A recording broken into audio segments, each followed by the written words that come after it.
L'opposition, par contre, par le biais de Martin Fayulu et le cardinal Ambongo, s'interroge sur la révision ou le changement de constitution. Est-ce une priorité par rapport au social du peuple?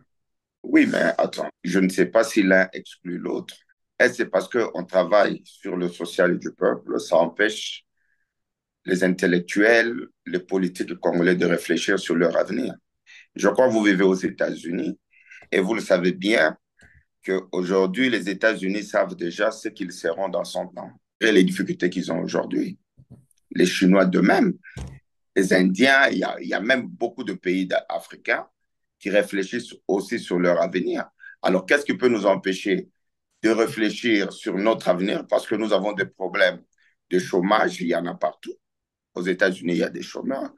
Les problèmes sociaux, il y en a partout. Aux États-Unis, il y en a aussi. En Chine, il y en a. Partout au monde, il y en a.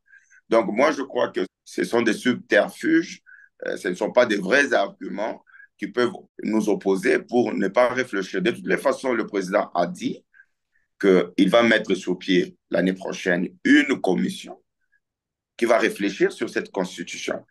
Et dans les propos du chef de l'État, je n'ai pas entendu dire qu'il va exclure une partie de notre société. Donc, dans ces débats, je crois l'opposition est invitée, la société civile est invitée, nous qui sommes au pouvoir, nous y serons aussi.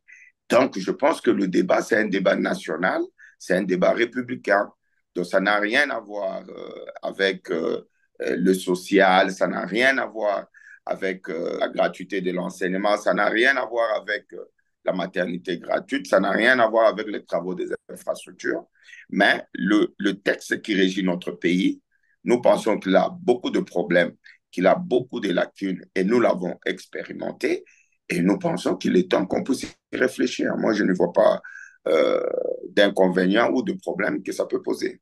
Parce que vous parlez de lacunes, le président a évoqué plutôt le piège qu'il y a dans cette constitution en l'article 217 qui stipule que la République démocratique du Congo peut conclure des traités ou des accords d'association ou de communauté comportant un abandon partiel de souveraineté en vue de promouvoir l'unité africaine. Où se trouve le piège? Bon, mais je crois que ce n'est pas la seule motivation qui nous amène à réfléchir sur cette constitution. Vous savez, et dans la même constitution, je n'ai pas retenu l'article, il est prévu que les accords internationaux ou les traités internationaux signés prévalent par rapport à nos lois nationales. Donc, moi, je pense sincèrement que ne faut pas mettre la charrue devant le bœuf, commencer à s'éterniser sur un seul exemple qu'aurait donné le président de la République, parce que le seul problème qui se pose, ce n'est pas seulement celui-là.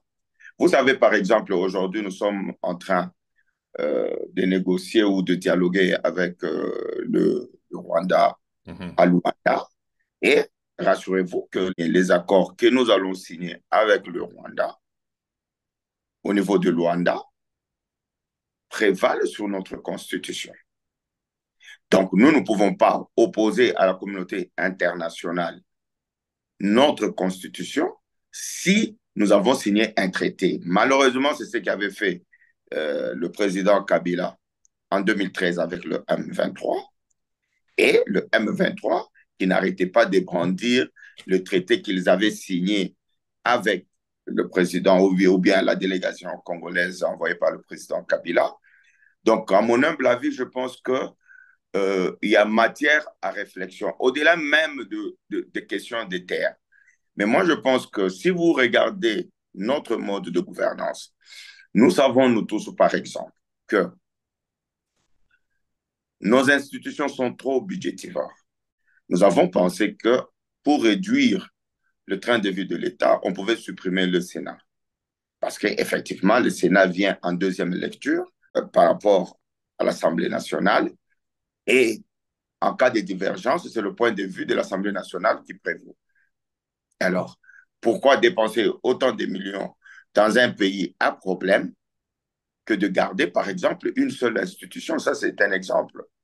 Nous savons, nous tous, ici, bon, du moins pour ceux qui vivent au Congo, comment, qu'est-ce qu'il faut pour être élu gouverneur. Si vous n'avez pas l'argent, vous ne pouvez jamais être élu gouverneur. Jamais.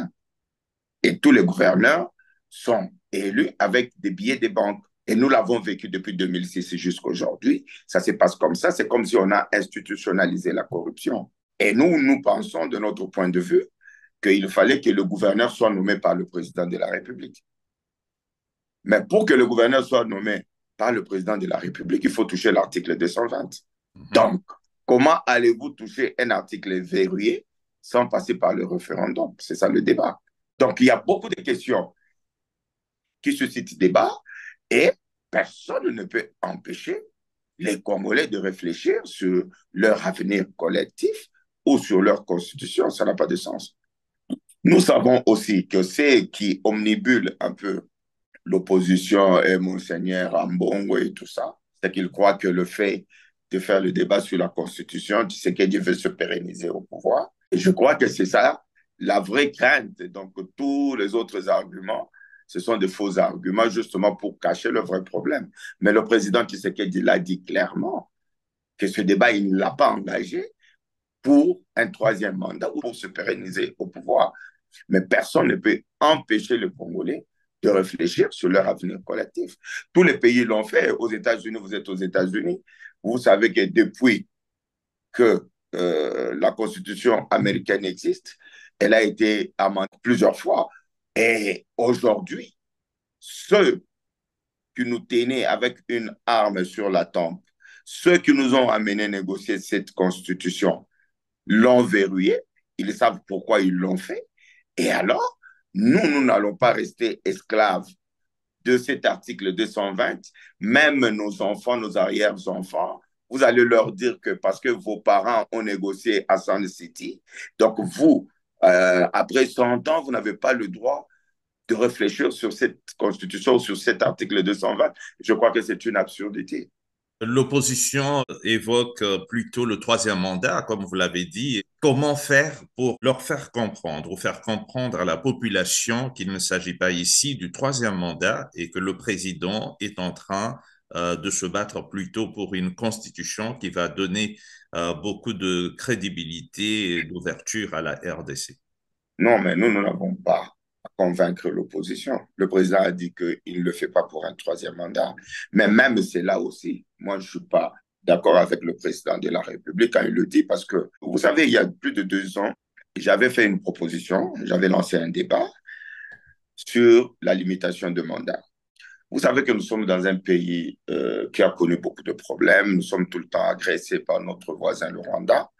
Nous tous, nous savons, nous connaissons les relations que liait l'ancien président Joseph Kabila avec le pouvoir rwandais, avec Paul Kagame. Et aujourd'hui, nous avons un président qui a pu tenir tête, n'est-ce pas, à Paul Kagame. Et moi, je m'étais dit, si réellement la légitimité de notre pouvoir, c'est notre peuple qui le détient, alors pourquoi vous limitez les mandats? Parce que si le peuple estime que Andy gère très bien le Congo et qu'il est en train de faire développer ce pays, pourquoi vous voulez enlever Andy et se jeter encore dans le vide? Dans la compréhension de ce que la démocratie aujourd'hui, cela sort de ce domaine et ressemble à la dictature. C'est ça l'opinion. Même nous sommes formatés avec ces concepts occidentaux qui nous font croire que lorsque vous restez, la démocratie, c'est quoi? C'est pas le pouvoir du peuple. Si le peuple lui-même peut m'élire 6 fois, 10 fois, en quoi il y a la dictature? Est-ce que vous pensez que nous tous, nous devons singer le modèle occidental, d'ailleurs qui n'a pas marché, qui ne marche pas, parce que chaque fois, après les élections, il y a toujours plus d'une année de contestation. Et ça c'est dans tous les pays francophones ici. La Ouais. dictature serait dans le sens que il faut qu'il y ait succession, il faut qu'il y ait changement. Donc, il faut gagner les élections. Si on ne délimite pas les mandats et que je vous bats 4 fois, 5 fois, en quoi c'est une dictature? Moi, je suis pour la non-limitation des mandats. Ça, c'est un. Des deux, avec l'expérience que nous avons vécue des élections, ça nous coûte trop cher. Nous sommes des pays pauvres. On ne peut pas, chaque fois, tous les 5 ans, dépenser plus de 1,3 milliard. Ça vous fait plus de 1 000 kilomètres de route pour organiser les élections tous les 5 ans. Est-ce que si nous nous disons, par exemple, que nous pouvons organiser les élections avec un seul mandat de 10 ans non renouvelable, on gagnerait en termes de finances, on gagnerait en termes de stabilité? Parce que ici, chez nous, en Afrique, je n'ai jamais vu un président qui a gagné une élection et il n'a pas pu gagner la deuxième parce que c'est lui qui organise les élections. C'est pareil, hein, partout dans le monde, en fait. C'est pareil. Partout, presque partout dans le monde. Ouais. Alors, pourquoi on n'économiserait pas l'argent au lieu d'organiser les élections tous les 5 ans? Ce sont des réflexions qui sont lancées et sans passion, sans émotion, nous pouvons en débattre et trouver un consensus national sur ce qui va nous conduire, nous tous. Et pourquoi pensez-vous que l'opposition ne veut même pas entendre parler de ce débat? Parce qu'elle a peur. L'opposition a peur parce qu'elle sait que le président Félix Tshisekedi est encore très populaire. Et pour elle, si jamais il fallait qu'il se représente encore, il va gagner encore les élections. Donc pour eux, le seul débat, c'est de ôte-toi que je me mette. C'est tout. Donc c'est pourquoi certains disent que ce débat n'est pas opportun aujourd'hui, comme s'il n'y avait que eux qui étaient les juges de l'opportunité, il n'y avait que eux qui pouvaient décider quand est-ce que ce débat peut être fait. Alors que le président de la République, en tant que le garant du bon fonctionnement des institutions, s'il remarque qu'il y a des problèmes dans la gestion, dans notre gouvernance, il peut engager ces débats et inviter tous les Congolais à y participer. Et moi, je ne vois pas d'inconvénient.